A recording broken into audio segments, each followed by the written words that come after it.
Pronto. Então, retornamos para dar continuidade às arguições na banca de doutorado do Stefano. E então já começo passando a palavra à professora Fernanda Silvestre, novamente agradecendo, Fernanda, pelo aceite do convite, pela presença, pela leitura e arguição do texto do Stefano. Muito obrigado e a palavra é sua. Cido, obrigada. Eu também quero agradecer demais o convite, né? Fiquei muito feliz de participar de uma banca como essa também, né? Revendo amigos, como todos vocês aí já falaram, né? É sempre muito bom, já que estamos à distância, nem eventos mais estamos tendo. Então, né, que consigamos aí, pelo menos nos ver de vez em quando nessas bancas aí que tem sido, na verdade, muitas bancas, né? Também já me encontrei com o Karen semana passada. Enfim, estamos assim, né?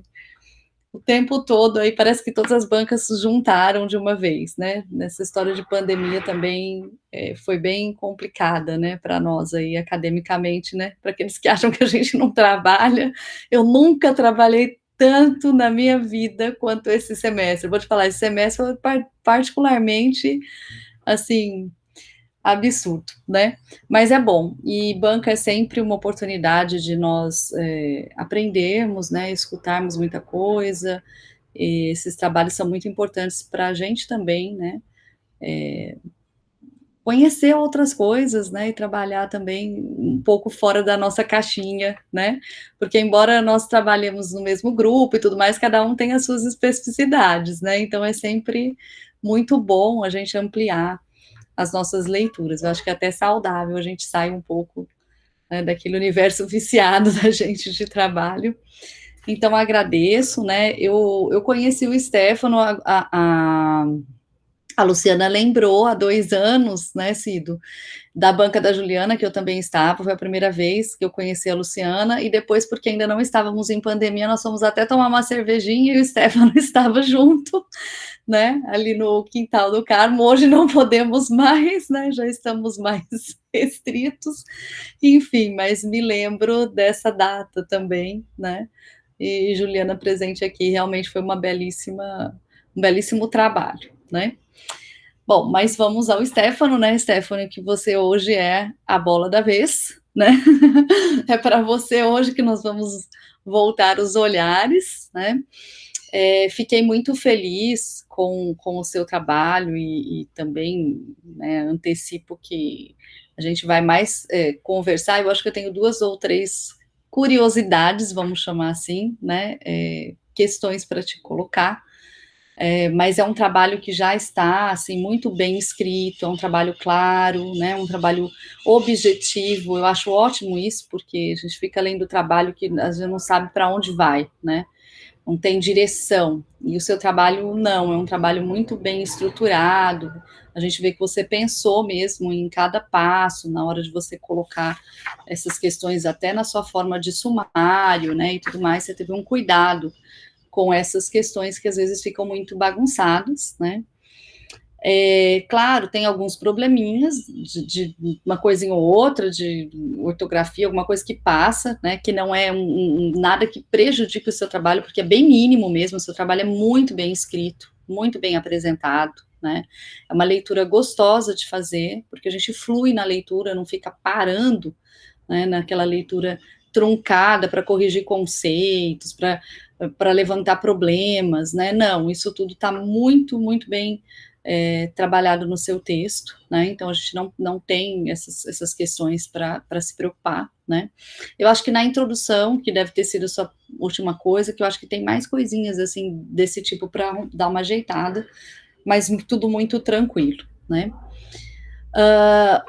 Só porque eu estou falando um pouco dessa questão da estrutura, uma coisa que eu não sei é a respeito das suas citações, que às vezes eu acho elas enormes.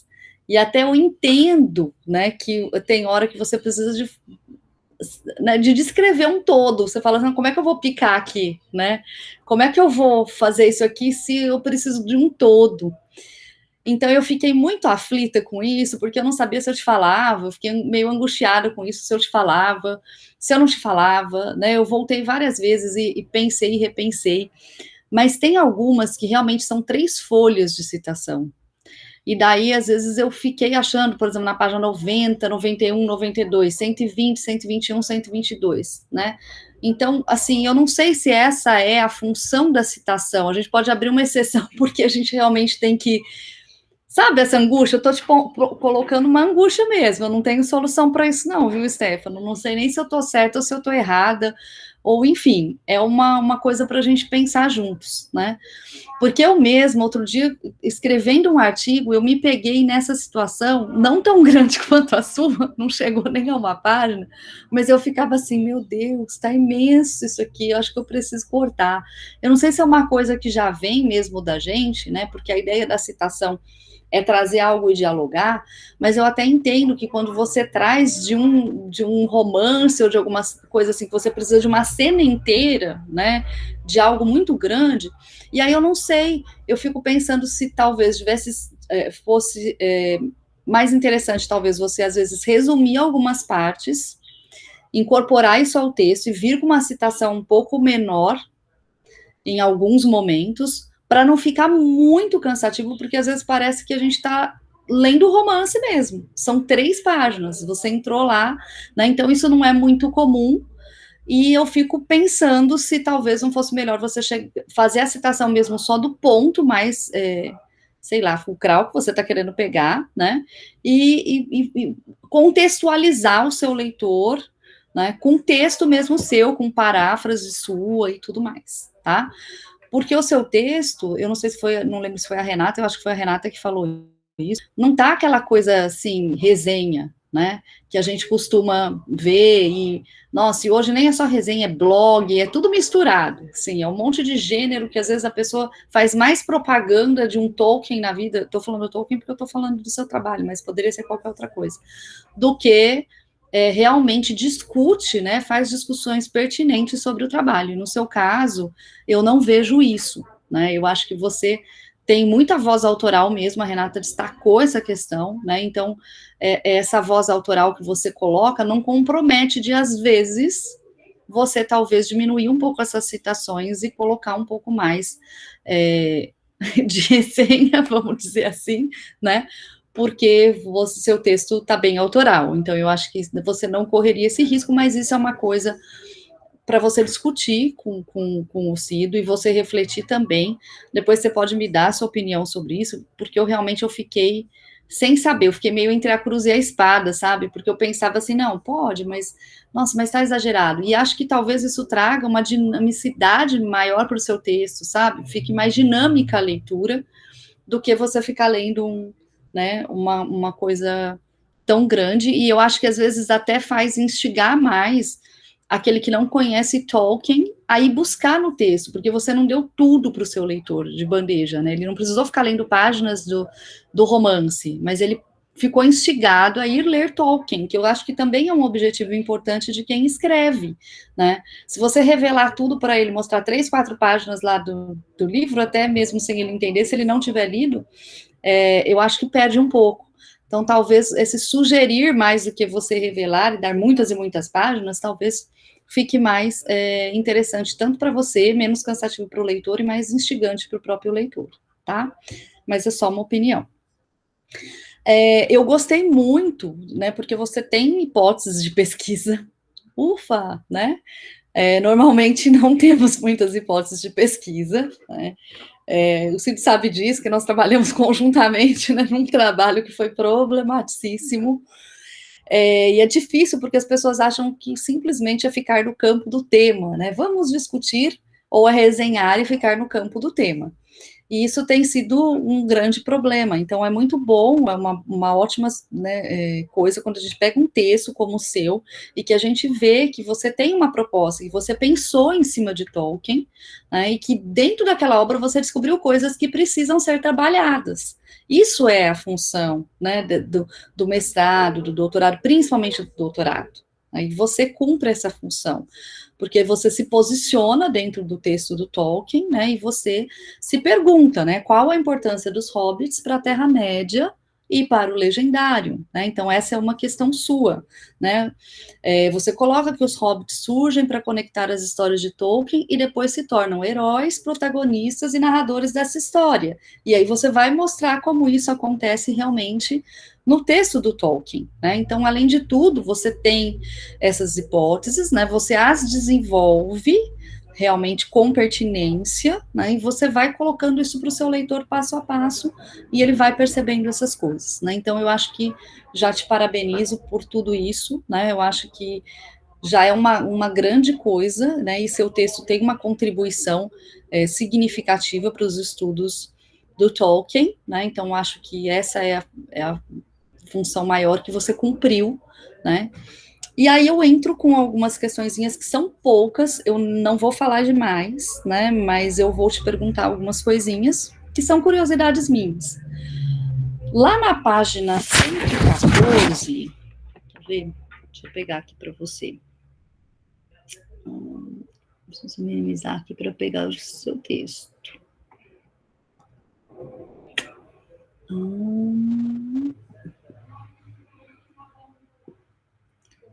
Vou voltar aqui um pouquinho.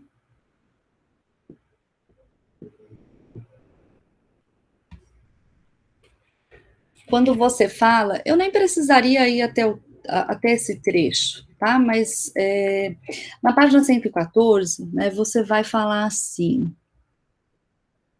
Aqui, logo no início, né? Você fala: o retorno é uma marca de todas as narrativas que compõem o Legendário Tolkieniano, né? Basta anotar o título da viagem de Bilbo, Lá e de Volta Outra Vez, ou o terceiro volume que compõe a trilogia do Anel, O Retorno do Rei, para entender que a viagem é um fato preponderante nas obras do autor.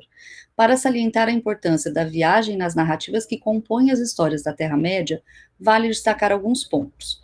E aí você coloca: o anel foi encontrado por Déagol e Smeagol, né, dois parentes próximos dos hobbits do condado, e passou por muito tempo escondido sob as profundezas das cavernas, mantido por Gollum, que já não pode mais ser considerado um hobbit em sua totalidade. Bom, é aqui que eu quero te falar.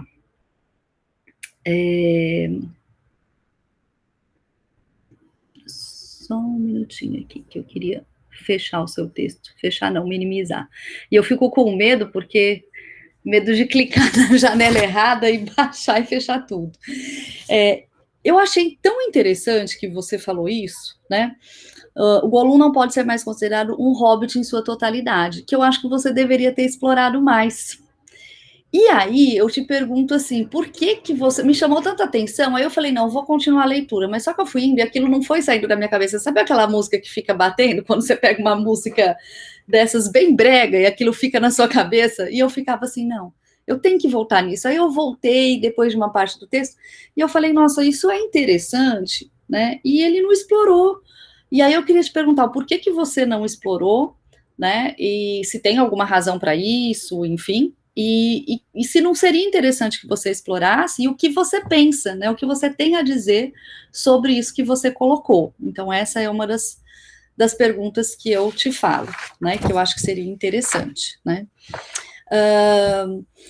Eu gostei muito, assim, achei bem interessante, né, essa parte também dessas explicações que você coloca sobre as questões dos problemas editoriais lá no início, né, a Renata tem razão quanto à questão do título, mas eu acho que quando você coloca, né, isso facilita o entendimento daqueles que têm pouca leitura de Tolkien e explicam muitas coisas do seu texto.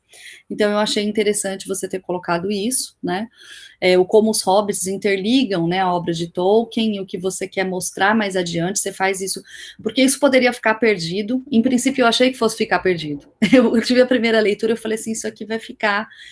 Por que ele fez isso? Um adendo, e tá enorme, né? E aí eu entendi, quando eu li, que realmente você vai remetendo ao que vai vir futuramente, e você vai interligando essas questões, né? Então, eu acho que foi um momento importante em que você resgata, né, todo o histórico da publicação, das obras, e a própria lógica do Tolkien, né? Então, acho que isso ajuda quando você compõe o seu próprio texto. Eu entendi que acho que você usou isso até para você se organizar no que você diria depois, tá? Então, acho que funcionou, né?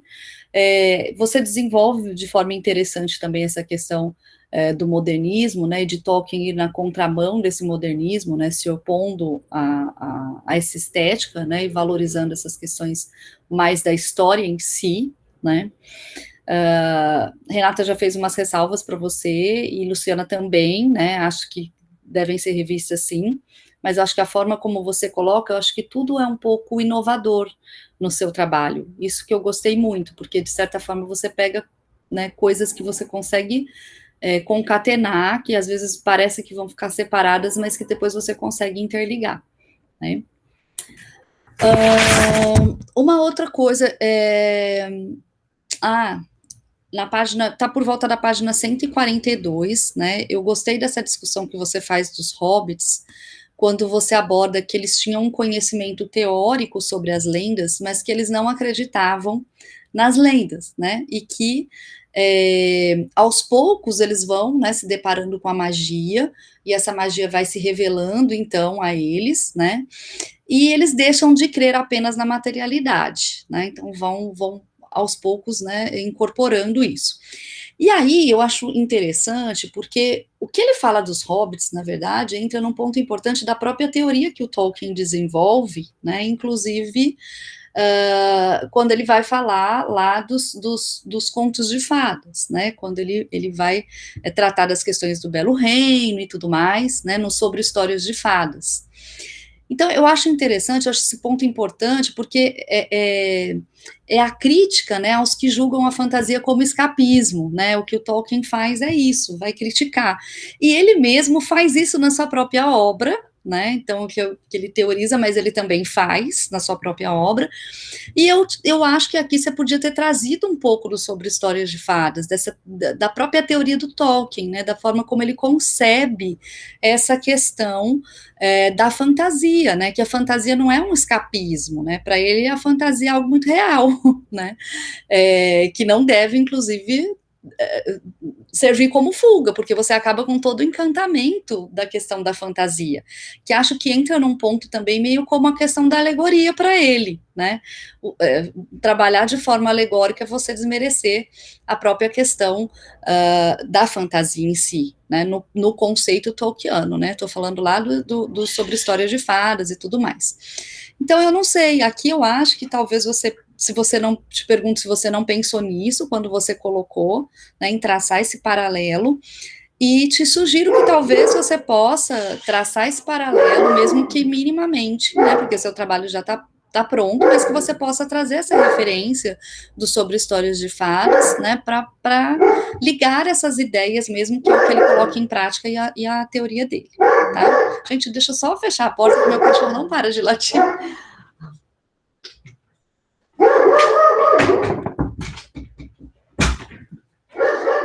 Pronto, melhorou. Desculpem. Então, essa é só uma sugestão, e eu queria te ouvir o que você acha disso, se você havia pensado nisso ou não, né?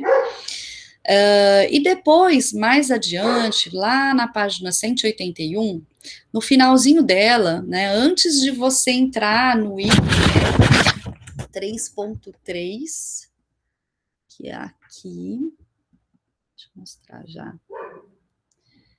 Deixa eu só pegar a página, rolar um pouquinho mais aqui.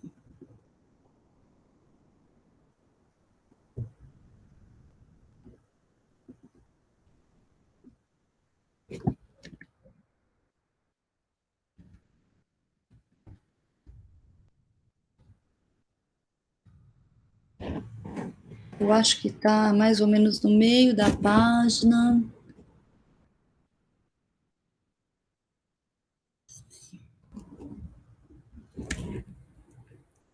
Passei demais aqui.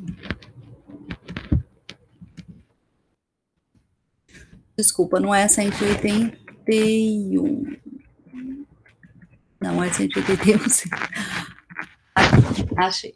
O primeiro parágrafo da 181 é quando você, lá na metade do parágrafo, na sexta linha de baixo para cima, você começa assim: é curioso que Tolkien os tenha eleito para desempenhar o papel de povos invisíveis, não recebendo nenhum anel de poder, não possuindo nenhuma mágica, não possuindo língua própria, tradições ou costumes, mas que tenham recebido a missão de encontrar, portar e destruir o anel mais poderoso de toda a história da Terra-média, o único incapaz de conferir a eles aquilo que eles já tinham desde sempre, a invisibilidade. E aí você toca numa questão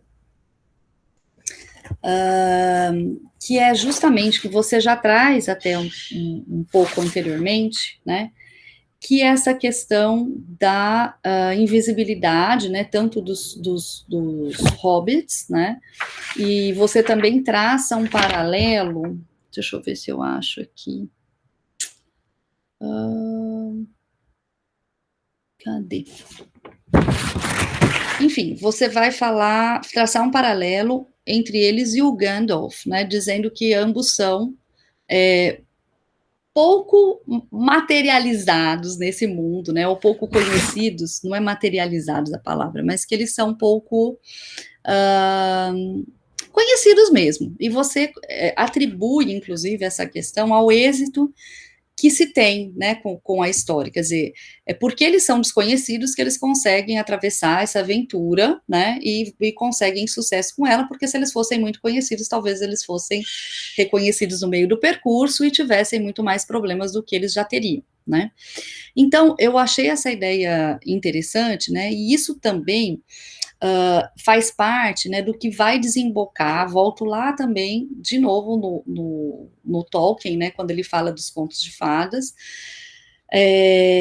desemboca na ideia de eucatástrofe, né, que vem da questão do belo reino, né, que assim como ocorre no conto de fadas, alguém que não tem poderes, né, merecendo ou não, vai chegar a recompensa, vai chegar ao final feliz, né? Então é o frágil, é aquele quase inexistente, aquele quase imperceptível, é que vai, né, conseguir chegar lá, né? E o leitor vai de certa forma se compadecer dele, né? E de sua invisibilidade, né? Então aqueles que são mais fracos, né? Algumas vezes, né? Ele vai sair melhor ou ele vai conseguir o êxito, que é o que acontece e que é uma coisa muito cara na teoria do Tolkien, né? Porque aí o catástrofe é um ponto que deve existir para Tolkien, né? É uma condição sine qua non, né? Não existe, embora às vezes não seja aquele final feliz, mas há uma reparação, pelo menos essa ideia da reparação, né? Acontece nesse ambiente aí do Tolkien. Então eu queria também perguntar para você, né, se você não pensou em trazer isso, você até cita a catástrofe, mas num outro momento não relacionado com isso, né, se você não pensou em trazer isso e que talvez valha a pena você colocar isso em relação aos hobbits, né, não sei, quero ouvir você também e saber o que você pensa sobre essa questão, né. E eu acho que é mais isso, eu não tenho muitas coisas, mas foram coisas a respeito do próprio universo tolkiano que foi me suscitando, né, algumas questões que eu acho que poderiam contribuir, né, eu gostaria de saber o que você pensa ou não sobre isso, e uma sugestão de talvez você incorporar, caso seja interessante, né, caso você tenha interesse, né, discutir com o Cido, o porquê sim, o porquê não, enfim, são esses 3 pontos que mais me apegaram, né, e dentro da própria teoria do Tolkien, né, que você casa, por que você não coloca isso, e que eu acho que em certos momentos poderiam também te ajudar. É isso. Agora, Stefano, fique à vontade para responder, né, e estou aqui te ouvindo. Fernanda, muito obrigado pelas suas colocações, pela sua arguição. É sempre muito instigante, né? A gente já participou juntos de outras bancas sobre Tolkien, né? Já tivemos essa oportunidade e muito. Eu gosto muito da precisão que você tem em relação à obra do Tolkien. Obrigado. sinceramente, Cido, fiquei emocionado com as suas perguntas. As perguntas que você colocou. Certo, muito obrigado. Perguntas para o Steph. Claro que é ele que vai responder, né? O problema dele. Né? Mas são perguntas colocações muito instigantes, pessoalmente falando, enfim. Bom, eu passo então a palavra ao Stefano para ele responder a arguição da Fernanda. Oi, Fernando. Obrigado por ter aceitado participar e pelas contribuições e pela leitura. Vou seguir aqui o percurso, né? Sobre as citações de linguiça, né? Não sei se justifica, mas eu faço um percurso clássico, que é a leitura, e aí eu vou percebendo certas coisas, né, na obra literária, e aí eu vou separando ali umas citações e falo, olha, aqui apareceu isso, aqui apareceu de novo, tá? Então depois aí eu vou para a teoria, né, vejo o que me interessa ali, e aí eu volto nas citações, e aí eu vou selecionando os trechos que realmente interessam, né? Mas aí, como você mesmo disse, tem momentos que a gente entra numa sinuca de bico ali, né? Mas tudo isso aqui é importante e agora? Quanto que eu vou tirar? Quanto que eu não vou tirar? Como que vai ficar? E eu gosto particularmente, eu gosto de estampar o texto ali no trabalho para não ter questionamento. Porque muitas vezes eu faço uma paráfrase e eu coloco uma palavra que muda o sentido, né? Ou os sentidos, possíveis sentidos do próprio texto literário. Então, às vezes eu posso ser questionado, mas você fez uma paráfrase e colocou essa palavra aqui que deu uma alterada no sentido original. Então, eu gosto de colocar o texto, porque para fundamentação, né, de argumento, ele fala sempre mais alto, né? Olha, o jeito que ele foi disposto e escrito. Então, eu gosto de dizer, aí eu fico perdido assim, quanto que eu tenho que cortar? Aí, como eu sou prolixo, eu falo, bom, vou dividir essa aqui enorme, né? Eu acho tudo importante, vou dividir, vou colocar em vários momentos e vou comentando, né?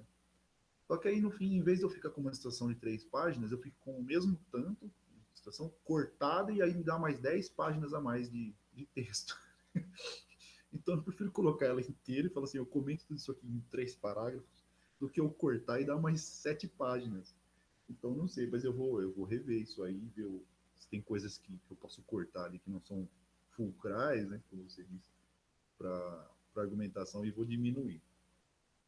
Deixa eu só te interromper um pouquinho, sabe por quê que eu fico pensando nisso também? E não é o seu caso de forma alguma, porque você tem um texto muito longo, você escreveu muitas páginas, mas às vezes também para quem pegar seu texto pode falar assim, nossa, sem ler inteiro, entendeu? A pessoa que vai folhear o seu trabalho depois, que vai escorrer e falar assim, nossa, será que ele estava enchendo linguiça? Será que ele estava pondo muito texto para a coisa ficar, entendeu? Gigante? E não é o seu caso, né? Não é.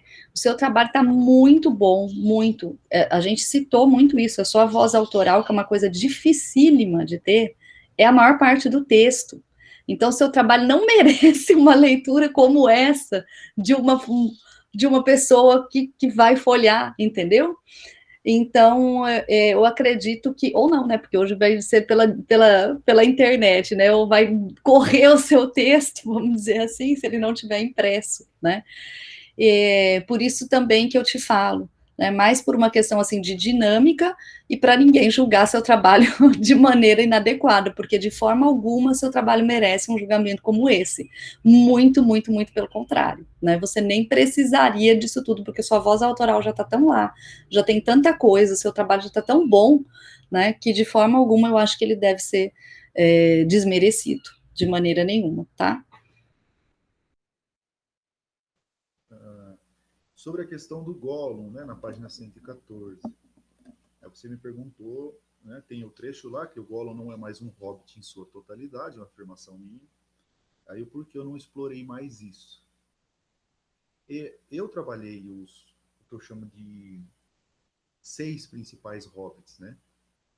Que é o Merry, Pippin, Sam, Bilbo, Frodo e o próprio Gollum, né? E aí eu já até tiro o Deagle, né? Assim, fica lá o Smeagol, com a função dele de achado do anel, né? Ele que recuperou depois do anel ter sido perdido, e aí ele que vai fazer essa conexão, né? Fazer o anel chegar até as mãos do Bilbo. Então eu foquei mais nisso e menos na história específica, né, de como o Gollum surgiu e tal. E aí eu coloquei que não é mais um Hobbit em sua totalidade. Eu não vou saber dizer qual é a página exatamente, nem ipsis literis, mas em algum momento fica claro que o anel não tem o poder de construir, de criar. Né? Ele só tem o poder de deturpar, de destruir, de corromper, que é o poder próprio do Sauron. Né? Então, da mesma forma como eu acredito que os orcs não são mais elfos em sua totalidade, e os trolls não são mais ents em sua totalidade, eles foram, pode até sobrar alguma coisinha ali, né? Mas não são mais. Eu acredito que o Gollum ele ficou tanto tempo sobre esse poder de corrupção que ele perdeu basicamente. Essa é uma análise que eu não trouxe para a tese, mas é uma análise longuíssima de um dos livros que eu trabalhei, né, críticos, que eu não lembro, acho que é do Corey Olsen, ele fica umas 200, 300 páginas discutindo as adivinhas no escuro, né, o capítulo das adivinhas no escuro. E ele vai fazer um contraponto maravilhoso, em que ele vai dizer, olha, o Bilbo só faz adivinhas de coisas lindas, do sol, das margaridas, dos passarinhos, do tesouro dentro do ninho, do ovo, né? E o Gollum só faz associações escuras, solitárias. Então ele já está corrompido, ele não é mais aquele hobbit, né, dos campos verdejantes, né, da comida abundante. Então ele já está corrompido pelo anel, até que e aí seria um trabalho, uma tese linda de se fazer, até que ponto, por que, como ele é um hobbit ou ele é um, não tem o um nome, né, de como seria um hobbit, um mini orc, né? Então eu não foquei nisso porque eu trabalhei como aquele que encontrou o anel, o meio utilizado pelo anel para chegar à luz, né, para chegar ao Bilbo. E aí eu foquei muito mais, né, na jornada do Bilbo, do Sam e do Frodo, como o Sam por um curto período, mas como portadores do anel. Né? Então eu foquei mais assim no anel e deixei o Gollum como aquele um que encontrou. Ele desenterrou o anel, depois ele enterrou o anel de novo, né? Ficou lá na montanha. E aí ele que faz o intermédio da história, né? Ele conecta os dias antigos com os tempos da Terceira Era. Então por isso que eu não abordei mais. E eu acredito ter respondido, né? Porque que eu não é mais em sua totalidade, ele já está corrompido. Sim, eu acho até que você deveria colocar um parágrafo, não é discorrer, trazer o histórico, nada, mas eu acho que aí onde você fala isso, eu acho que seria legal você colocar justamente essa resposta que você me deu, né? E, né, embora não seja, ou colocar até essa ressalva que embora não seja, né, mas o porquê que você, né, faz essas considerações, né? Eu acho que isso seria interessante, porque até reforça o seu trabalho mesmo, né? Porque eu acho que ele é uma personagem importante, né? Então, quando você está trabalhando de Hobbit, eu acho que valeria a pena você colocar, não discorrer páginas e páginas, mas que valeria a pena você fazer essa ressalva e justamente colocar essa explicação, né, da questão da deturpação e essa ressalva de que você também trabalha, porque é nítido no seu trabalho também que você quer falar desse percurso, né? Então você explora muito nessa questão da aventura, né? Você mesmo fala, né? Da jornada, aventura, né? E aí você tem depois o que eu te falei da Eucatástrofe, né? A restauração desse equilíbrio, né? E tudo mais. Então eu acho que ficaria interessante você dar essa explicação aí, fazer um parágrafo que você, né, desse um destaquezinho. Eu acho que seu trabalho só tinha a ganhar, sem ficar horas, claro, né? Seria outro trabalho, né? Realmente. Mas talvez valesse a pena como forma de enriquecer seu trabalho. Bom, aí você colocou duas páginas, né? 181 e a 142, e as teorias do próprio Tolkien, né? Do Unfair Stories. E aí eu acho que eu vou responder as duas mais ou menos ao mesmo tempo, só para ficar claro. Uma coisa é o percurso, né? A invisibilidade. Então, na dissertação, eu fiquei estudando o contraponto, né? O que é romanesco, o que é épico. Né? Então, em certo momento, eu trabalho o Gandalf como o mítico, o épico, né? É o que traz o subtexto, é o que traz os dias antigos, e os hobbits como aquela coisa mais romanesca, mais prosaica, né? E disso aí surgiu o comentário da Karen durante a banca, que eu aproveitei e aí eu fui pensar assim. Aí, na página 142, quando você fala que a ficção não é escapismo, né? Eu fiquei pensando, desse ponto de vista, que os hobbits, há uma construção gradual da sua organicidade dentro da narrativa. Mas os hobbits já são seres orgânicos, né, no condado. Quando eu falo dessa organicidade, que é uma construção gradual, eu estou comparando eles com os elfos, inteiramente conectados. Então, essa construção épica, né, de organicidade élfica está sendo construída gradualmente pelos hobbits. E aí eu fiquei pensando, né, justamente naquele capítulo, O Expurgo do Condado. Bom, justamente aqui eles se tornam completamente orgânicos. Eles sabem qual é o mundo, como é o mundo, eles conhecem os povos e eles se tornam guerreiros, né, autossuficientes para expulsar o mal do condado. Eles montam um mini exército ali, eles lideram o organismo, eles têm armadura.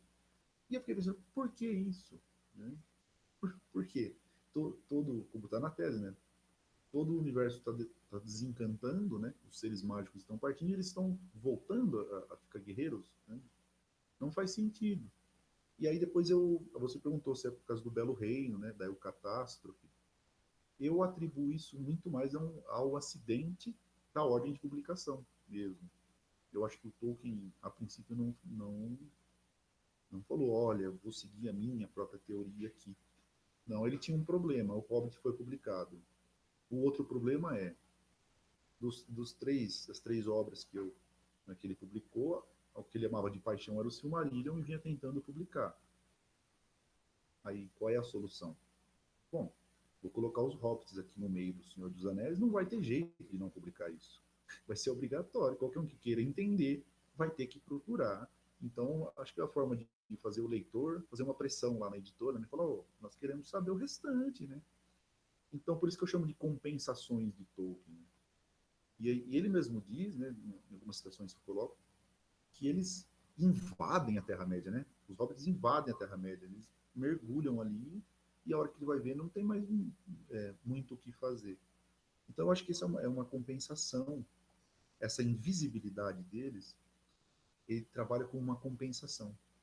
Olha, eu não pus nada na cosmogonia sobre eles e eu não expliquei a origem deles, exatamente como eles surgiram. Eles não são filhos de Eru e Ilúvatar. Eu não dei essas explicações. O que eu vou fazer? Vou compensar. Ah, vou compensar como? Fazer eles ficando invisíveis e escondendo o anel. Pronto, já resolvi um problema. E agora o outro problema é como eles ficaram invisíveis. E aí ele vai lá, né, com o seu grande arquiteto, que é o Gandalf, e fala, pronto, está resolvido. O Gandalf colocou lá os Guardiões do Norte para vigiar e por isso eles estão invisíveis. Né? Mesmo estando a uma curta distância dos Portos Cinzentos. Então eu trabalhei isso tudo como uma compensação para fazer a conexão, né? Em virtude da ordem de publicação mesmo. Inclusive, ouso dizer que se ele tivesse conseguido publicar o Silmarillion logo de saída, os Hobbits não fariam parte do Legendário. Né? Eles não têm nada de heróico. Eu acho que você ficaria como Mr. Bliss ou o Mestre Gilderham, ficaria uma coisa à parte mesmo. Então, foi o meio que ele encontrou, né, para ter o nicho editorial ali de puxar a paixão dele, que era o Silmarillion. Então, eu não acho que foi consciente, né? Ele se viu ali obrigado a fazer e aí ele falou, vou usar o Senhor dos Anéis para conectar tudo isso. Mas não acho que ele sentou com a teoria dele e falou, vou criar de acordo com... Me parece muito mais acidental pela própria descrição dele. Né? Eles se enfiaram nessa aventura, meio contra a minha vontade e eu não tive muito o que fazer. Então, eu acho que bom, tentei responder as suas questões. Por que eu não usei a própria teoria ou on Fair Stories? Não trouxe mais isso. Ok. Não, era mais nesse sentido mesmo, eu me sinto contemplada, eu não acho que ele tenha, nesse sentido, sentado e pensado nisso, mas o que eu coloquei é que essa ideia permeia, porque é uma ideia dele, né, essa é a questão, então essa ideia, embora ele não sente e fale, é isso, né, a ideia da eucatástrofe é uma ideia que está presente na obra dele, porque ele acredita nisso, né, então, eu penso que, embora ele não tenha, né, sentado, sei lá, ele não sabe também, né, se sim ou se não, mas você faz um caminho, o seu percurso está totalmente explicado, né, você justificou e tudo mais, né, mas eu acho que isso acontece na obra, então, acho que, de alguma forma, você poderia bem se relacionar, né, não desfazendo o que você fez, eu não acho que tem uma contradição entre o que você falou e a ideia da eucatástrofe. Na verdade, eu acho que tem um casamento, né? Você escolheu um caminho para falar. Então, eu acredito que, assim, como uma coisa que é o que eu estava falando, é uma coisa cara ao Tolkien, né? Essa ideia, tanto é que ele escreve uma obra centrada nessa questão, né?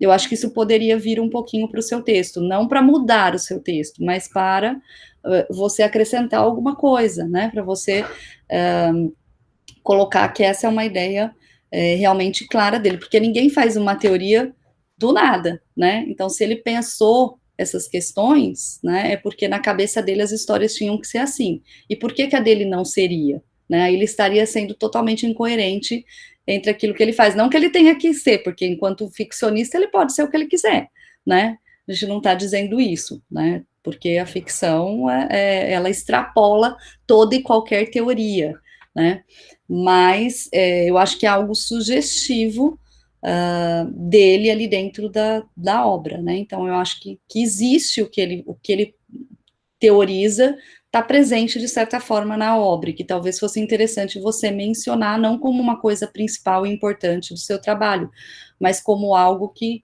tem a acrescentar mesmo aquilo que você já falou, né? Porque isso faz parte do universo dele. Mas estou super satisfeita com tudo que você respondeu, parabéns de novo pelo seu trabalho, viu?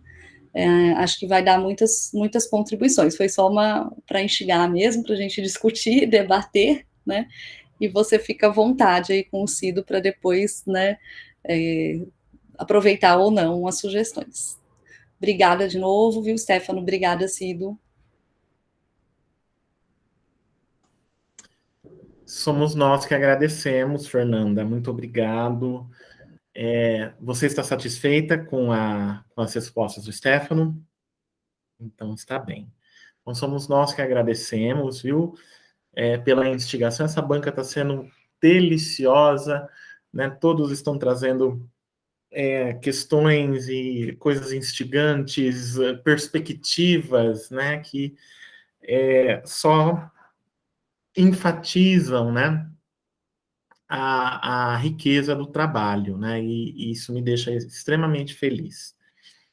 Bom, então eu passo, sem mais delongas, agora a palavra à nossa última, mas não menos importante, arguidora, a professora Karen Volobeth, para fazer, então, as suas considerações sobre a tese de doutorado do Stefano. E reforço, Karen, os meus agradecimentos, tanto pela parceria em tantas bancas, pesquisas, grupos, quanto pela generosidade de aceitar os convites para as minhas bancas e a generosidade com que você sempre lê os trabalhos dos meus orientandos, que eu tenho certeza que com o Stefano não será diferente, né? Então, muito obrigado desde já pela sua leitura, pela sua arguição ao trabalho do Stefano. A palavra é sua. Obrigada, Cido. Para mim é um prazer enorme, mas enorme mesmo estar aqui. Sempre gosto demais das suas bancas, você sabe disso, sempre seus trabalhos sobre temas que me interessam. Eu realmente não resisto nunca ao convite do Cido. a oportunidade também de rever as colegas, a Renata, a Fernanda, a Luciana, né, que às vezes a gente, né, nem sempre, mas às vezes a gente fica um tempo sem se ver, então a banca também é um espaço, assim, para a gente reencontrar e para a gente ver ideias novas, discutir, aprender, né, pensar juntos. E nesse caso de hoje, Stefano, eu quero dizer que gostei muito do seu trabalho. Você realmente terminou sua tese, finalizou, né, arredondou. Você chegou a um resultado que eu acho muito interessante, muito importante, e que vai fazer uma diferença e vai trazer uma contribuição efetiva para os estudos de Tolkien no Brasil. Eu especialmente fico muito feliz, eu já disse isso, vou repetir, né? A escolha do tema, a escolha dos hobbits, não é exatamente um tema em que as pessoas pensariam logo de cara, né? Tem outras figuras mais atraentes e talvez até por ter uma bibliografia mais extensa já existente, né? São outras figuras, são outros temas, eles acabam sendo mais fáceis de trabalhar. Então, o seu trabalho é uma espécie assim de... Na espécie não, você realmente está fazendo um trabalho com pioneirismo, você está ajudando a quebrar as pedras para os outros, depois de você, né, já poder aproveitar esse caminho e depois levarem, né, essa discussão à frente. Porque eu acho que os hobbits, à primeira vista, parecem figuras singelas, simples, né? E a gente pode até pensar neles como figuras padronizadas, né? No sentido de que eles estão ancorados nessa cultura do condado, né? Nesses hábitos do condado, né? E que com isso é fácil defini-los. E é exatamente o contrário. Eu acho que eu acho que se a gente, pelo menos se a gente pegar o Hobbit, pegar o Senhor dos Anéis, eu acho que nesse espaço ficcional aí, eu acho que os hobbits são as figuras mais dinâmicas, que mais se transformam, mais se desdobram, né? Eles começam pequenos e simples, né? Muito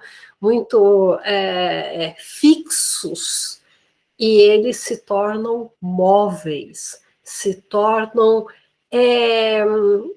figuras surpreendentes. Então, cada um deles ganha um papel absolutamente fundamental, se a gente pensar a história do Senhor dos Anéis, a história do Anel, né, a questão envolvendo, né, o que vai ou não acontecer com esse anel, e essa disputa, essa guerra, na verdade, pelo tipo de mundo que vai ser o vigente a partir de um certo ponto, né? Então, os hobbits são figuras, eu acho que eles desafiam por essas características. Então, mais uma vez, parabéns por essa escolha. Você já respondeu essa questão, mas, enfim, eu não posso deixar de comentar. Eu sei que existe uma dissertação de mestrado do Gustavo Rassi, que é uma dissertação que foi feita na PUC de São Paulo em 2012. Então, ela justamente não está online, não está disponível, e é uma dissertação que eu imagino que tenha muito a ver com o seu trabalho, né? A dissertação chama-se Lá e de Volta Outra Vez, J.R.R. Tolkien, Campo Literário e Editorial. Então, eu tenho certeza que você conhece esse trabalho, você viu, né? Você fez todo esse levantamento, você já falou isso para a gente, mas talvez você pudesse fazer uma exceção para esse trabalho e trazer um pouquinho, justamente pelo fato de ser um trabalho que não está disponível, né, ele é anterior, né, àquela disponibilização geral, talvez você pudesse trazer alguma coisa a mais, ou não também, né, mas eu imagino que talvez tenha algum elemento, né, ligado ao seu trabalho, enfim, e aí quem olha, quem vai atrás, pode se perguntar, puxa, não está na bibliografia e tal. Esse é só um detalhezinho, mas realmente, assim, eu fui olhar, eu fui no banco de dados, e claro que eu não fiz toda essa pesquisa que vocês dois fizeram, não olhei a fundo, assim, mas pelo menos em termos de teses e dissertações, os hobbits, eles até são trabalhados, né, no sentido de que Frodo, a sua missão é discutida, mas realmente o seu trabalho se destaca pelos objetivos específicos que você se pôs, né, e que você realmente, né, perseguiu ao longo do seu trabalho todo, você realmente criou um trabalho com uma perspectiva que eu acho assim que foi um achado incrível, né? Analisar como esses hobbits se integram a essa dinâmica maior, né, da obra do Tolkien e mostrar uma série de aspectos, né, uma série de elementos da presença deles dentro né, dessa trajetória aí do Hobbit, no Silmarillion também, né, claro, mas em termos ficcionais, o Hobbit e o Senhor dos Anéis. São figuras que se destacam muito especialmente, uma coisa que você trata, né? A Fernanda acabou de falar disso, né? Eles não fazem parte do mundo mágico. Os hobbits, eles têm essa função muito especial de representarem dentro do texto ficcional a perspectiva do leitor, aquele leitor que não faz parte do mundo mágico, que se espanta, que está, conforme ele vai lendo, né, que está em processo de conhecer esse mundo mágico, né, de ser apresentado a ele. Então, os hobbits, eles fazem uma ponte. Se eu fosse comparar, eu diria que eles fazem um pouquinho a função do Watson em relação ao Sherlock Holmes, que é aquela figura que vai justamente explicar aquilo que, né, só vendo o Sherlock Holmes, né, as coisas ficariam muito além, né, do acesso do leitor. Então, como os hobbits não sabem, eles justamente ficam conhecendo e, com isso, eles permitem ao leitor também esse acesso mais gradual, né, ao mundo mágico. No entanto, os hobbits, quando a gente vai pegar o comecinho do Hobbit, a postura do narrador em relação ao leitor é de apresentar uma criaturinha do mundo mágico, né? Quer dizer, hoje a gente já não os vê mais, porque essas criaturas se escondem. Então, eles, eu acho que pelo menos no início do Hobbit, logo na página inicial mesmo, né? Eles são apresentados do jeito como um narrador poderia apresentar, sei lá, gnomos ou sílfides, enfim, qualquer criatura com a qual a gente não esbarra no nosso mundo real. Então, eles são criaturas, de certa forma, híbridas. Eles são mágicos e, ao mesmo tempo, eles são não mágicos. eles representam, né, eles representam duas possibilidades, como uma moeda mesmo que tem dois lados. Então, eles podem ser mágicos para nós, leitores aqui desse mundo, que temos nossos padrões de realidade aqui fora, mas eles não são mágicos da perspectiva de um elfo, né? Para quem realmente poder mágico é outra coisa, né? Então, não sei se a palavra seria bem essa, né? Mas esse caráter híbrido é uma coisa que também é específica deles, que outros personagens não compartilham, né? E inclusive, logo de cara, a primeira coisa que o narrador fala, né? Ele vai justamente descrever aqueles pés peludos que eles têm, e com isso eles podem pisar no chão sem fazer barulho e, portanto, passar despercebidos. Então, também aí, esse caráter silencioso, né, invisível deles desde o início. Você ressalta muito, né, esse caráter dos hobbits como figuras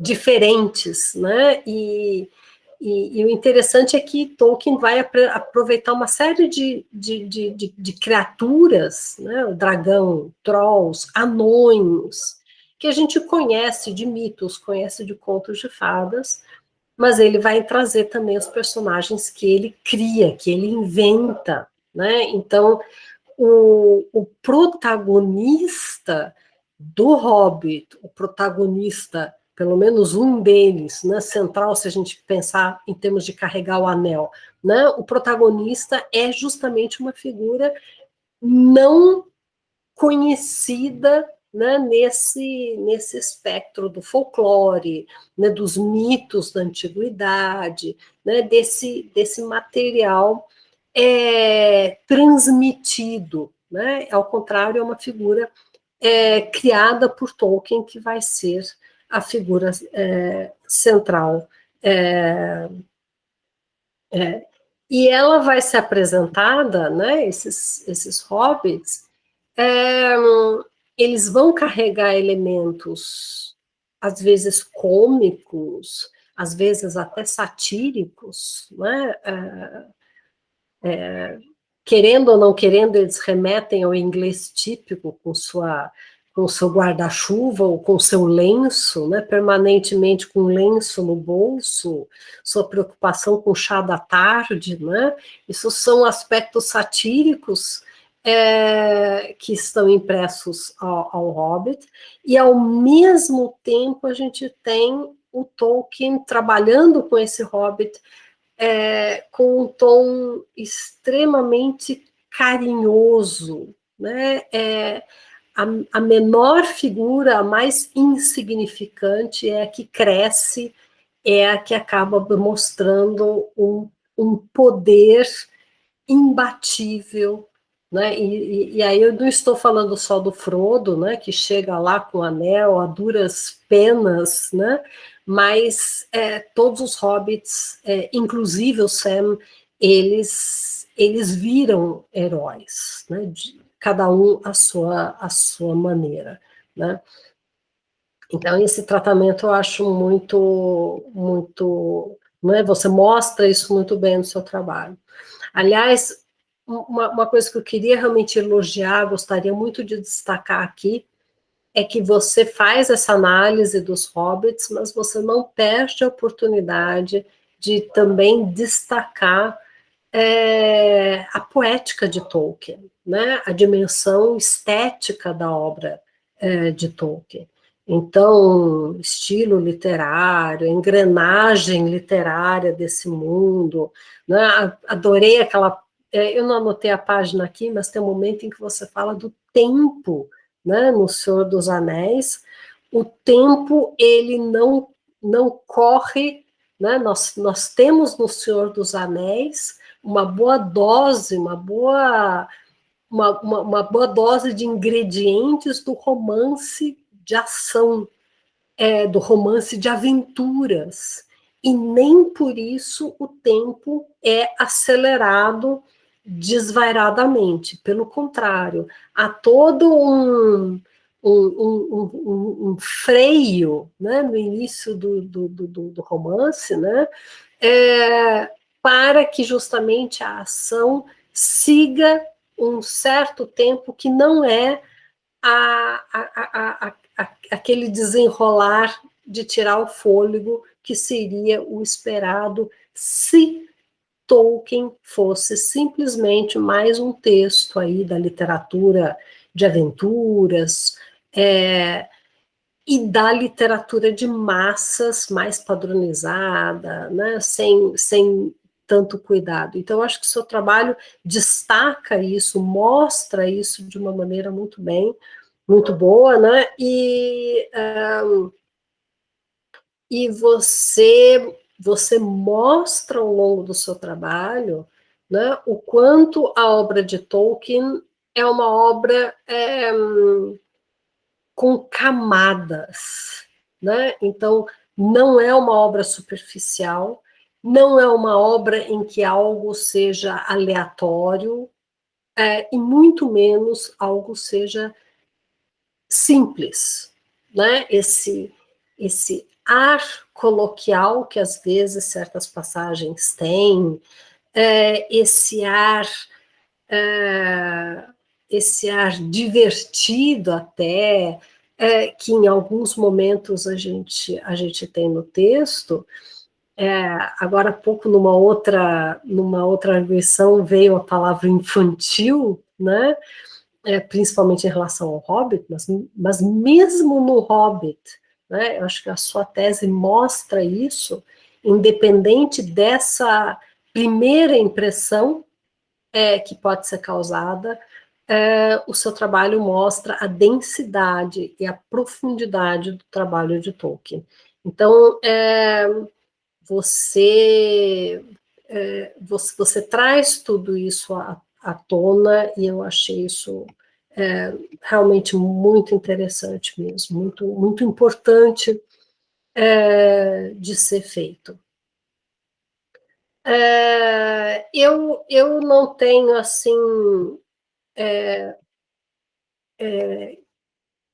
questões, assim, complexas a fazer, mas eu queria te perguntar algumas coisas, só para ouvir sua opinião, para você discorrer um pouquinho. Agora, antes disso, eu queria só chamar a atenção de você para... Eu vi esses problemas na conclusão. Eu acho que seria interessante você, na conclusão, refazer a redação logo do primeiro parágrafo. Eu acho que você...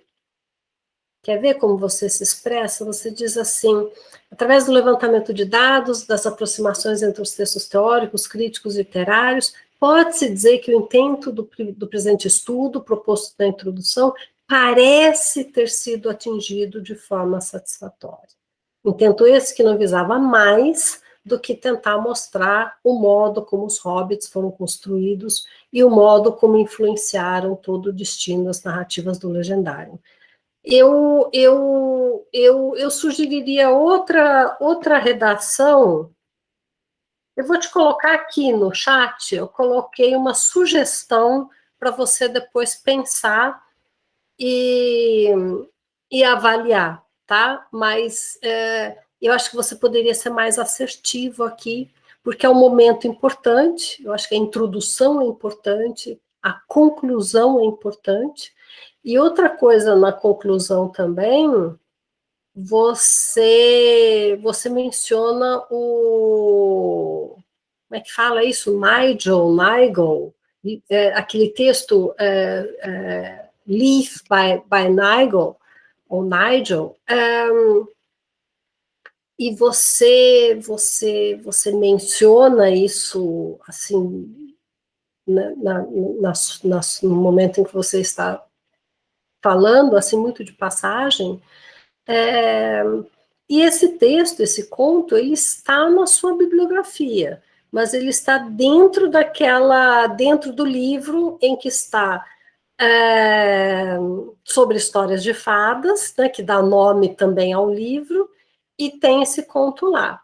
Então, para o leitor que não conhece, e de repente tem essa folha, e o que é isso, né? Eu acho que o seu trabalho vai ser lido por pessoas que conhecem a obra de Tolkien, e por pessoas que às vezes gostariam de conhecer, querem vir a conhecer. Então, talvez você pudesse, assim, minha sugestão seria uma notinha na primeira página, na primeira vez que aparece, e só colocar ver Tolkien, eu acho que 2010. E só, eu acho que aí o leitor já sabe onde procurar, já sabe como decifrar o enigma. Então, essa seria uma sugestão minha. Bom, uma coisa que eu gostaria de pedir para você comentar um pouquinho, você fala, eu anotei aqui na página 48, mas tem outras páginas que poderiam ser citadas. Você fala da sorte de Bilbo, né? E que na página 48 você diz que devido à sorte dele, né, essa sorte lhe permitiu encontrar, por acidente, você ainda coloca entre aspas, né, por acidente, o anel no chão da caverna. Eu gostaria de ouvir você problematizando um pouquinho essa sorte, porque, ao mesmo tempo, encontrar o anel pode ser visto também como um grande azar. Eu acho que principalmente no Senhor dos Anéis, quando Bilbo passa o anel, quando Frodo acaba sendo encarregado dessa tarefa de levar o anel, e é uma tarefa pesada, né? Essa coisa do peso está muito associada a essa tarefa, peso tanto físico como peso também de responsabilidade, de ter esse papel que nenhum outro pode desempenhar, só ele, né?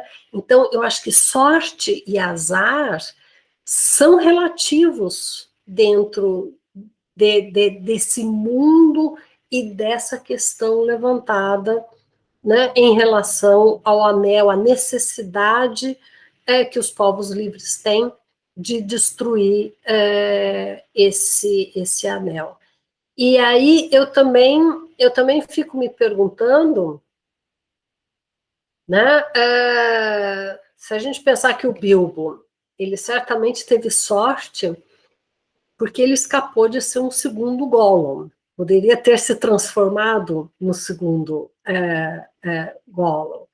Né? E ele teve sorte né, se a gente pensar no Hobbit, Bilbo teve sorte numa série de situações, né, em que ele consegue salvar os anões, ele consegue chegar com eles na montanha, consegue encontrar né, uma região vulnerável, né, no dragão. Então, ele tem sorte, né? Vamos admitir isso. Mas eu fico me perguntando se essa sorte está, de alguma maneira, ligada a uma ideia de destino, uma ideia de destino supraindividual, um destino ligado a uma dimensão divina, ou até que ponto essa sorte está ligada à própria dinâmica do texto ficcional que elege um personagem para trilhar um certo caminho, para, digamos assim, fechar certas lacunas ou até pôr em movimento certas partes do enredo. Então, sorte não necessariamente no sentido de uma coisa boa, né, de uma salvação, né, no momento de perigo, simplesmente, né, mas de uma necessidade mesmo para que a história caminhe, para que esse enredo, essa sucessão de eventos realmente aconteça e culmine onde precisa culminar para que aquele texto se complete. E uma outra coisa que me chamou também a atenção, que é uma coisa que você trabalha, eu acho que sua tese inteira, né, é a questão do caráter épico, né? A questão do caráter épico, que é muito forte, mas também a diferença de gêneros que a gente tem, né? Você mostra isso, né, no Silmarillion, o Hobbit e o Senhor dos Anéis, né? A gente tem diferentes gêneros, e você mostra muito bem como os hobbits, não sendo personagens épicos, sendo personagens prosaicos, mesmo assim entram nesse mundo épico, né, e dão uma contribuição fundamental. E eu fiquei me perguntando, né,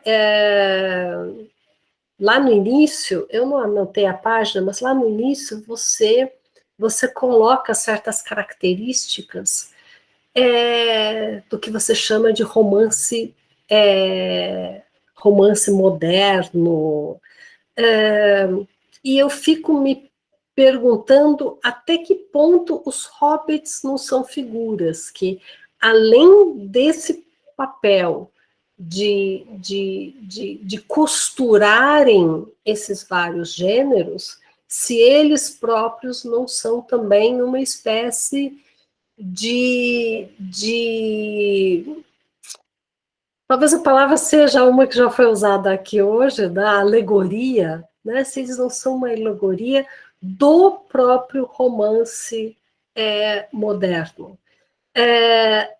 Na medida em que eles têm esse caráter híbrido, né, de estarem fora do mundo ou estarem entre mundos, entre criaturas, né? Você tem toda uma argumentação que eu achei muito interessante sobre o que eles têm em comum com os homens, né? A linguagem, né? Todos os povos, cada um tem a sua língua, você até dá uma lista das línguas, e só os hobbits não têm uma língua própria, né? Eles compartilham a língua dos homens. Então, de certa forma, eles são os homens, eles representam, de certa forma, esses homens, no entanto, eles não são, né? Então, eles estão entre mundos diferentes, entre gêneros diferentes, eles têm esse caráter, então, fragmentado, né? Com qualquer coisa que eu for compará-los, eles sempre serão aquilo um pouco, né? Até pela estatura deles, né? A gente pensa nos anões da Branca de Neve, mas eles são menores do que os anões do mundo de Tolkien, né? Então, aí também eles não se encaixam, né? Então, eles são híbridos, eles são extremamente flexíveis e maleáveis, embora no início eles sejam apresentados como figuras extremamente enraizadas, ligadas a uma tradição, né, avessos a aventuras, a mudanças, a transformações. Apesar de tudo isso, pelo menos esses hobbits que saem, todos eles passam por uma transformação muito grande. Eu gostei muito quando você fala do caráter de ladrão do Bilbo, né? A dificuldade dele de entrar no papel de ladrão, né? Então, ele vira um ladrão no final das contas, e o Frodo, ao contrário, né, ele vai devolver o anel, não ao seu dono, mas pelo menos ao seu lugar de origem, né? Ele vai se transformar em salvador do mundo, né? Então, de criaturinhas pequenas e insignificantes, eles vão passar por vários papéis extremamente díspares, e eles vão se adequando, vão achando uma maneira de chegar em tudo isso. E aí eles são os grandes personagens inacabados. Não apenas a gente não sabe de onde eles vieram, quem exatamente os criou, mas eles também têm um destino totalmente em aberto. E eu também fico pensando no Frodo, no final do Senhor dos Anéis, o fato dele acompanhar os elfos, né? Isso aí significa uma transcendência, né? Ele se torna uma figura épica nesse sentido. Mas os elfos, os hobbits, a gente também pode descrevê-los como figuras que parodiam o herói mítico, né, que eles não são, mas agem como. Eles são uma paródia do herói do conto de fadas. Eles são uma paródia também do típico cidadão comum inglês e outras coisas mais, né?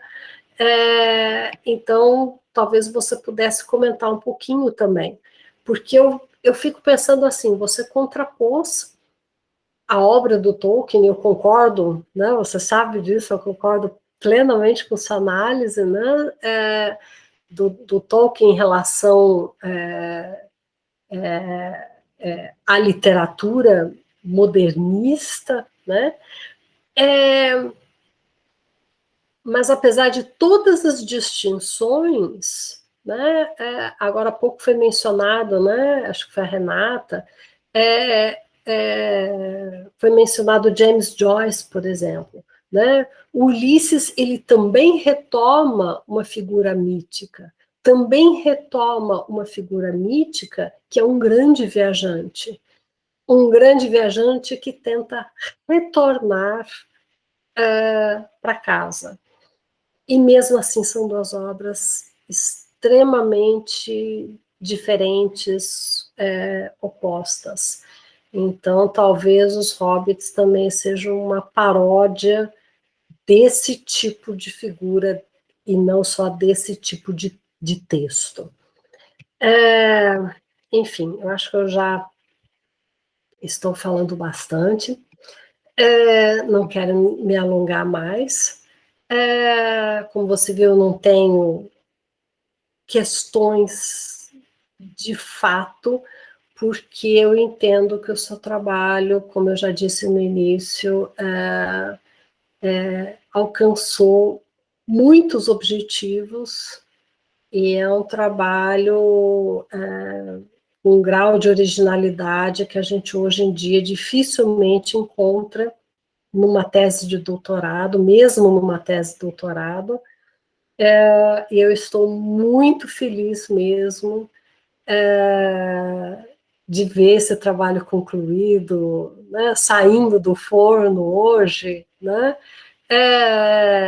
e vindo para o espaço público em breve, né? Logo você vai estar publicando esse trabalho, né, entregando a versão definitiva. Parabéns, comente o que você quiser comentar.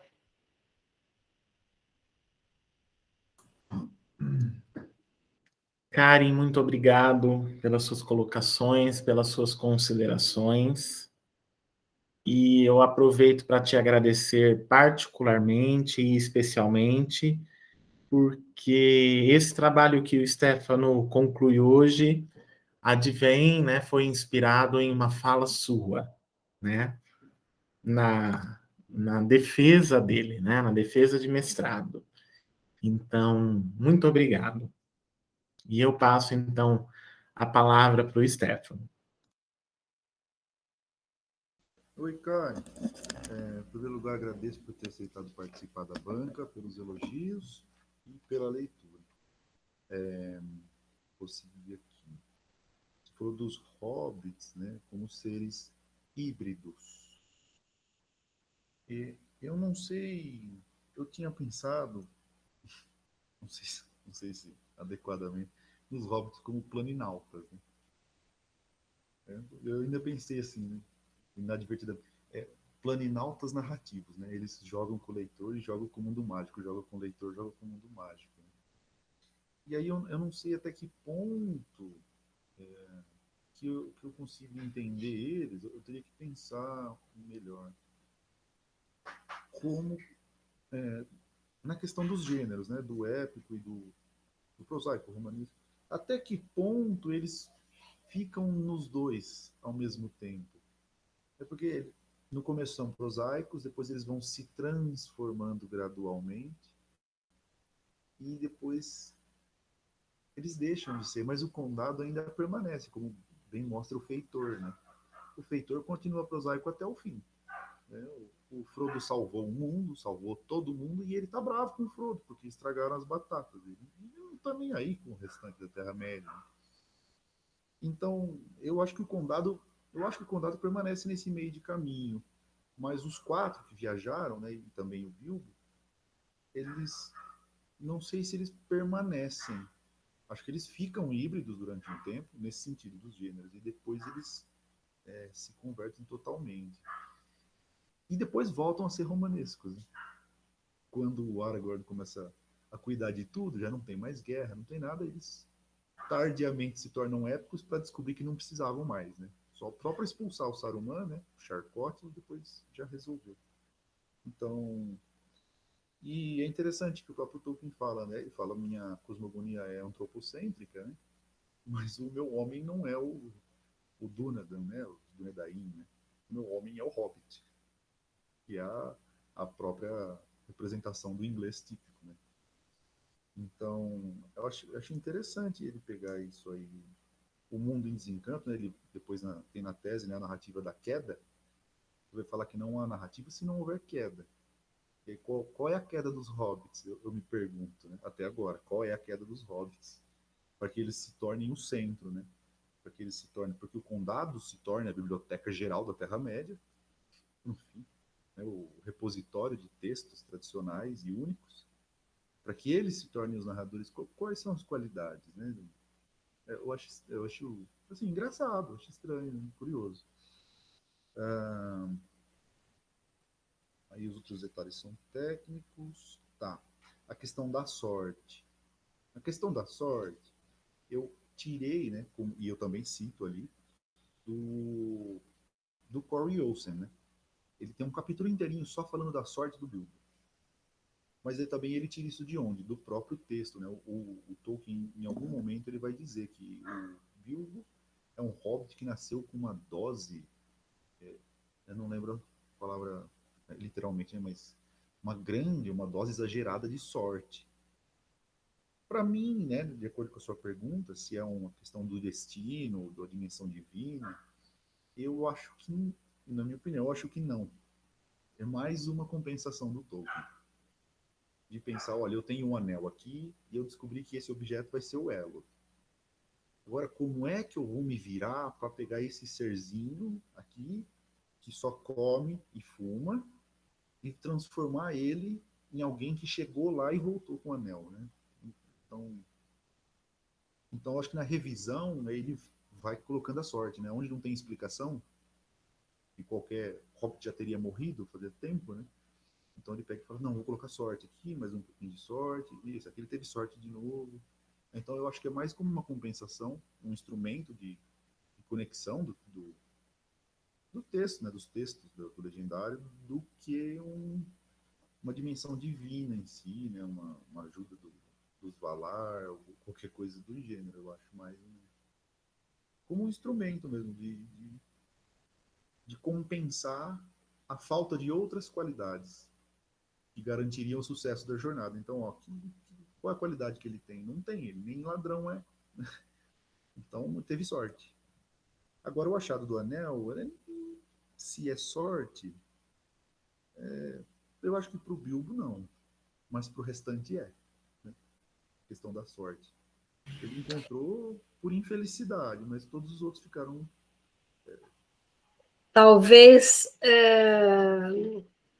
Talvez pelo fato dos hobbits terem uma vida que não conta com o auxílio da magia, né? Eles serem então figuras mais naturais, né? Mais ligadas às coisas naturais, talvez eles também tenham um instinto mais aguçado. E esse instinto acabe levando que eles façam, estejam no lugar certo na hora certa, né? Agora, eu acho que certas coincidências, digamos assim, felizes, principalmente nos momentos de perigo, por exemplo, né? Eu fico me perguntando se isso não vem diretamente do gênero do maravilhoso, né? No conto de fadas, faça o que fizer, né? Por mais que o personagem erre ou queira errar, ele acaba tendo um final feliz, né? Então, talvez essa seja uma pitada também, né? Nessa moeda, né? O lado mágico deles, entre aspas, é o parentesco com os contos de fadas, talvez, né?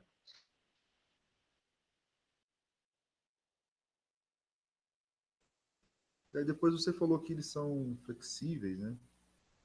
E eu gostei dessa palavra, que eu não tinha pensado, né? A flexibilidade dos hobbits, né?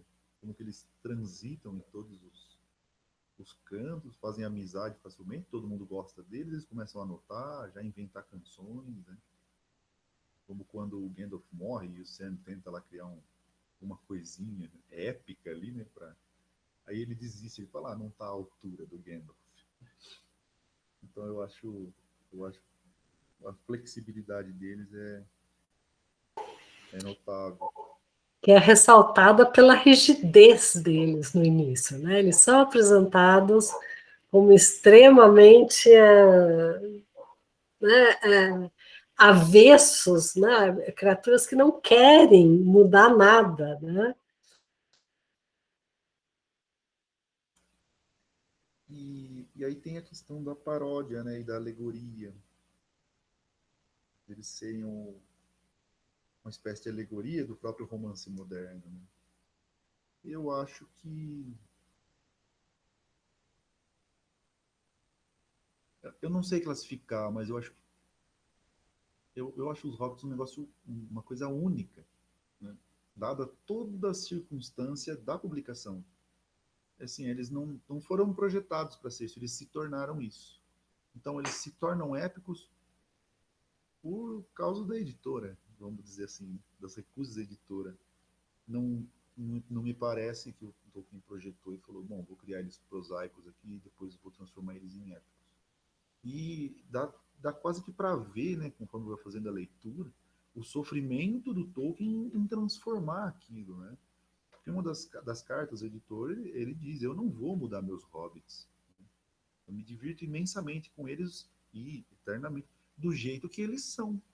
E é o que ele tem que fazer? Ele tem que mudar completamente, né? E tornar o negócio uma coisa mais triste, né? Vai ficando mais pesado, começa a guerra, a morte, o sofrimento. Então eu acho que ele deve ter sofrido bastante, né, para transformar os hobbits eternamente felizes em seres que vão para a guerra, lá experimentam o amargor, né, o sofrimento de carregar o destino da Terra-média nas costas. A começar pelo final, né, o final da primeira edição do Hobbit, né? O Bilbo viveu feliz para sempre, até o final dos seus dias, que foram incontavelmente longos. E aí ele fala para o editor, como é que eu vou superar um final desse? O que eu faço agora? É o final insuperável. Ele foi feliz para sempre. E agora? Então eu acho que tem a questão da alegoria, mas tem uma espécie de desencanto também na jornada dos hobbits, né? Eles vão se frustrando, eles imaginam e vão se frustrando, né? Por exemplo, o Sam, ele quer ver um olifante, mas ele não vê um olifante, vamos dizer assim, no seu habitat natural, né? Ele vê um olifante ali controlado, usado para fins malignos, né? Então eu acho que tem esse desencanto, ao mesmo tempo que tem um encanto com outras questões, né? Os elfos superam a expectativa do Sam. Então acho que tem os dois lados do leitor. E a questão voltando na flexibilidade, na hibridez, né? Do Tolkien justificar, né, que o mundo dele já é um mundo decaído, não é uma mitologia focada no sol, né? O sol ali é o reflexo daquilo que já foi destruído, né? Que são as lamparinas e as árvores. Então eu acho que o homem em si, né, tanto de Rohan como de Gondor, todas as espécies de homens já são reflexo da queda, né? Número, né? Já se corromperam. Então, se fosse seguir, a história dos elfos já acabou. Eles estão ali, mas eles já fizeram o que tinha que fazer. A dos homens já deu tudo errado ali também, não tem muito mais o que fazer. Então, eu acho que nesse ponto ele ficou feliz de ter os hobbits.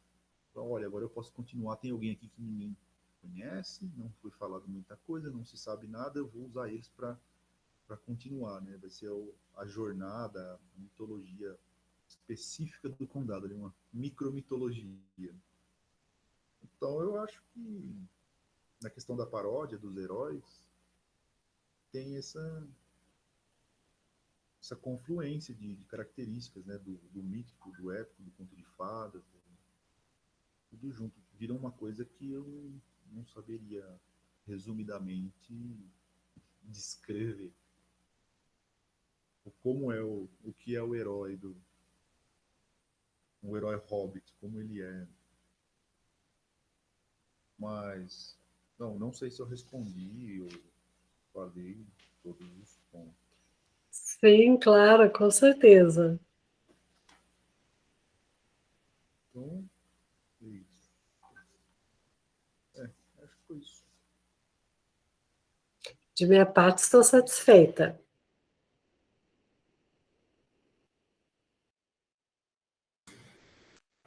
Bem,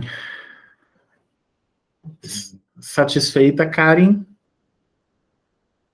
Perfeito. Muito obrigado. Stefano? Posso fazer um agradecimento antes de você ir para a deliberação? Sim, com certeza. Só um minutinho, viu, gente? Estou com o Stefano aqui na minha frente conversando. Desculpem. Então, Karen, muito obrigado pelas suas colocações. Então, agora, antes de nós partirmos para a deliberação, né, o último momento, ou melhor, o penúltimo, né, momento, a banca vai deliberar, e aí o último momento é o anúncio do resultado. O Stefano me pediu aqui para fazer um agradecimento. Bom, eu esqueci de agradecer, eu agradeci todos os membros da banca, né? Muito obrigado de novo. Esqueci de agradecer o Cito por ter orientado, né? E eu quero aproveitar esse momento para agradecer todos os meus amigos e familiares que estão assistindo e resistindo bravamente. E estão aí, ó, online. Então é isso, só para agradecer todo mundo que entrou para assistir. Muito obrigado. É verdade, né? Estamos com 22 pessoas na sala religiosamente desde o começo. Incrível, né? Bem, então, dando sequência ao protocolo, né, formal, agora eu e a banca vamos nos retirar para uma outra sala virtual, nós vamos sair desta daqui, vamos para outra, tá? Eu vou parar a gravação aqui, vocês podem continuar aqui, certo? O Stefano talvez vai precisar sair também, porque eu vou ter que expulsar ele aqui da sala onde ele está, né? Porque ele não pode, obviamente, ouvir este momento, não lhe cabe, né? Ouvir o momento da deliberação da banca, né?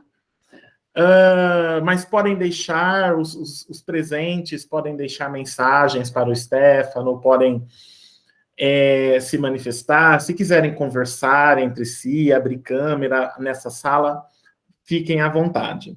Eu e a banca nos ausentaremos por mais ou menos 20 minutos, meia hora, que nós temos um parecer para elaborar, tá? E depois nós voltaremos, está bem? Então, Luciana, Renata, Fernanda, Karen, eu enviei por e-mail e pelo WhatsApp para vocês o link para a sala que nós vamos. Então, eu vou pedir para todas vocês, por gentileza, saírem desta sala, tá? E irem para aquela. E nós nos vemos em segundos. Até já.